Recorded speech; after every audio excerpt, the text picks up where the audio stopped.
and the other pilot alongside him is Phil O'Dell, and the third man of the crew, the air electronics operator, is Phil Davies down the back. While I'm talking about the crew, the man I always like to mention whenever we see Vulcan fly is Taft Stone. He's the crew chief and the chief engineer. He always says 558 is my baby. He has a team of 6 engineers who daily work miracles keeping that aeroplane airborne. Look at that, what a lovely shape that is in the sky on the far side of the airfield. Chris Heames leading the Vulcan. I would imagine he doesn't want to look over his shoulder much. That could be quite intimidating. Kev Wyman on Vulcan's right wing. Mark Fitzgerald on Vulcan's left wing.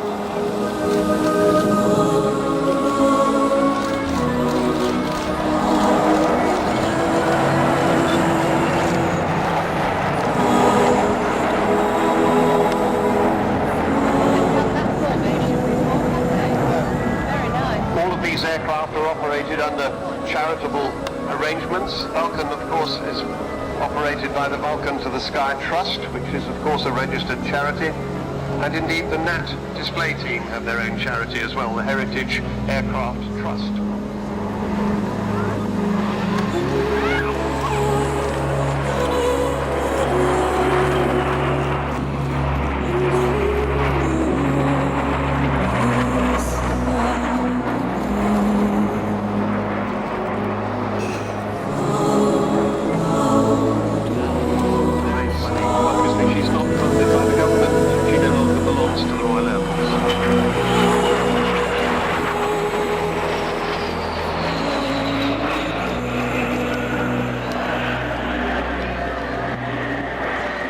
Doing about 345 miles an hour there.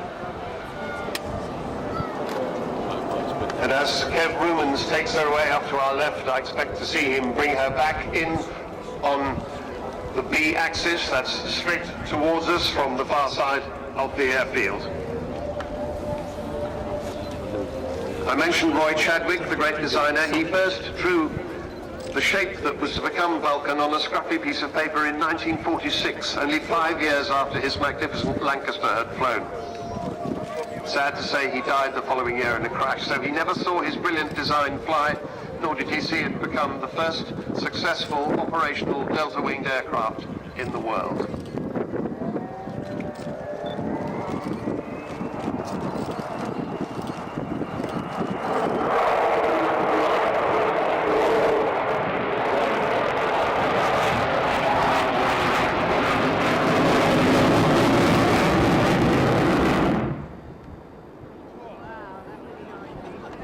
There you heard it, the famous and unique Vulcan howl. We may hear another one later in the display, coming from those 4 Rolls-Royce Bristol Olympus 202 turbojets, about 16,500 pounds of static thrust from each of them, 65,000 pounds in total. And what that enables this aeroplane to do was originally to carry hydrogen bombs, part of the mutually assured destruction, which was what the Cold War was all about. You dare come and attack us and we'll obliterate you and probably the rest of the planet in the process. And the extraordinary thing was, it worked. Frederick Forsyth said that it's a fool of a nation that doesn't honour its veterans and revere its saviours. Through its long career, the Avro Vulcan was both.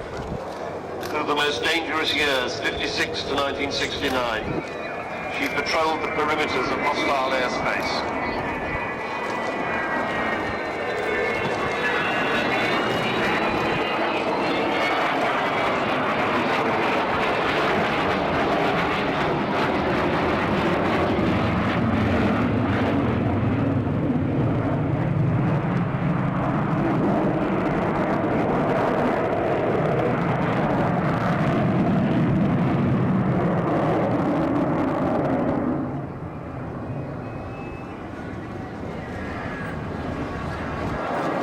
And Frederick Forsyth went on to say, when tensions were at their highest, Vulcan held the line, saying by its presence to any aggressor, don't even try it. And they didn't.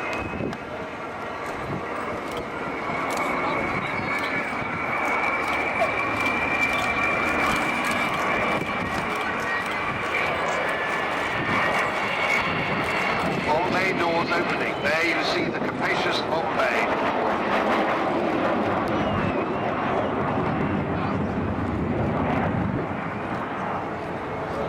Originally intended to carry the hydrogen bomb, but later in her career to carry 21 1,000-pound bombs. So a payload of 21,000 pounds.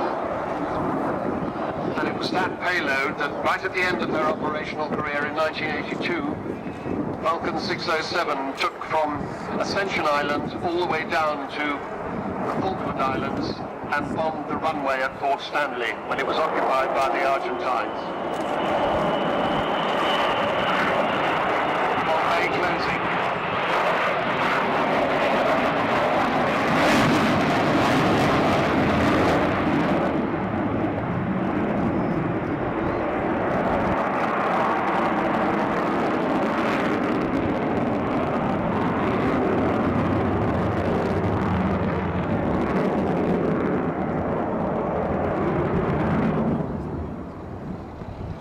That, I think, was called a Kev Rumin's turn. That bombing trip down to the Falkland Islands, it was 7,760 miles, the longest bombing raid in history at the time. It's about the same distance as from here to Bali in a single hop, and it took no less than 18 air-to-air refuelings to get the Vulcan there and back. She was flown on that occasion by Captain Martin Withers, who is now the chief pilot of the Vulcan. So what fundamentally, now, is the difference between the C-47 and the DC-3? Well, the DC-1 was the first commercial aircraft, Douglas Commercial 1. The production version of that was the DC-2. The DC-3 just meant Douglas Commercial 3, but it was the first wide-bodied airliner. The difference was it only had a small little door at the back, and it was designed as a sleeper transport for people crossing the continental United States. But So this really is a realised military it was version, yeah. fantastic for a lot of other things. So if they put a great big cargo door at the back, and the military versions were called the C-47.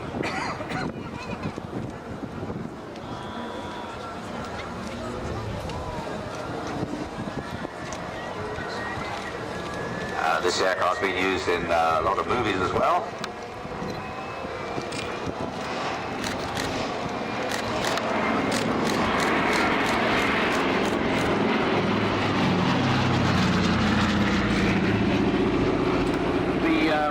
The DC-3 was an instant success, and obviously because it was so good at its job, the DC-3 on C-47, you could get a Jeep through that door in the back.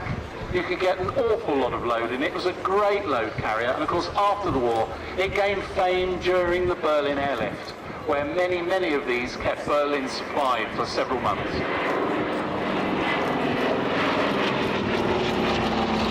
Of course, it is the 70th anniversary of Normandy. This aircraft has the D-Day stripes. It was Dakotas that dropped the parachutists that went into action on the first day. Of course, they also towed gliders, the gliders that landed and secured things.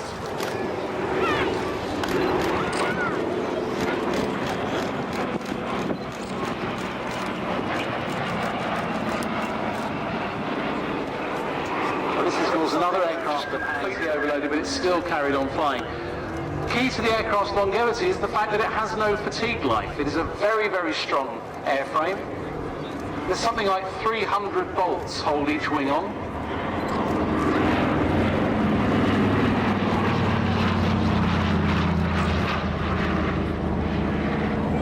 And as I said, many of these are still earning their keep. For jet engines or jet aircraft, it pays to keep them in the air for as long as possible, the maximum amount of time, so turnaround times are limited. But if you have aircraft that are on the ground for any length of time, then this...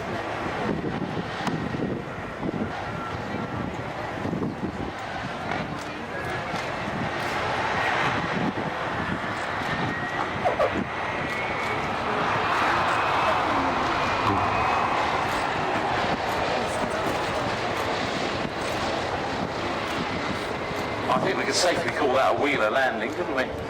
We certainly can, yes. I wait with keen anticipation for the day when on the Hunters. But anyway, he's in the Scottish Aviation Bulldog now.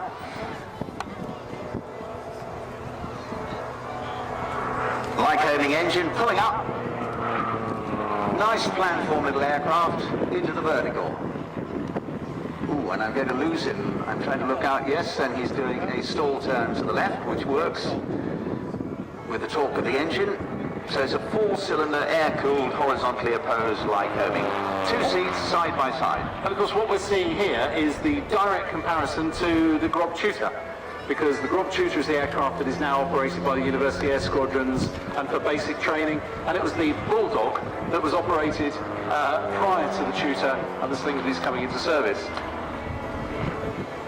I'd lost sight of him there for a moment, Melvin, but anyway, here we go.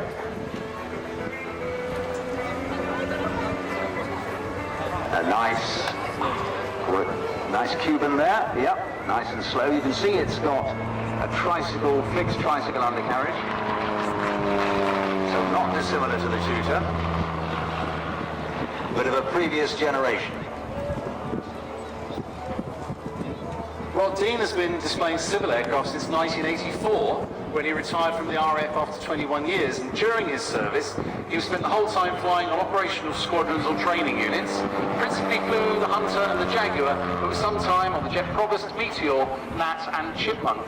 And in 1972 and 73 he was the Strike Command Hawker Hunter display pilot at RAF Chibnall and did about 50 displays with them over 2 seasons, and was the winner of the first WD and HO Wills Solo Jet Display Trophy at the North Weald International Air Tattoo in 1972. Well, bless. Now look, isn't that lovely? Nice and low, nice and slow, close in, very classic Air Force type aerobatics in, well, an Air Force trainer, not quite of yesteryear, but of a previous generation anyway. Yeah, very much. Running in at 45 on the B-axis, offset, which probably means a barrel roll, which it is. I always like to see the offset barrel rolls. I never understand why people do offset the barrel roll, but it's gravity. Yep. Very much so. He's pulling up. Let's have a look what he's going to go for. And okay. Comes in at the offset 45 to bring himself back online again, which is very nice. It's good choreography.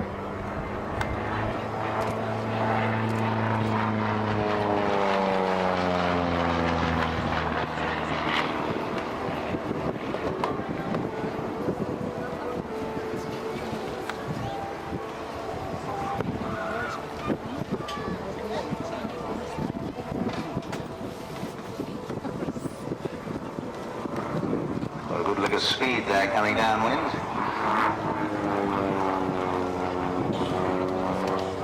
And again, a very nice, flowing, graceful barrel roll. Get a better view being the commentator. Well, there are some little, ergonomic problems there, but not to worry.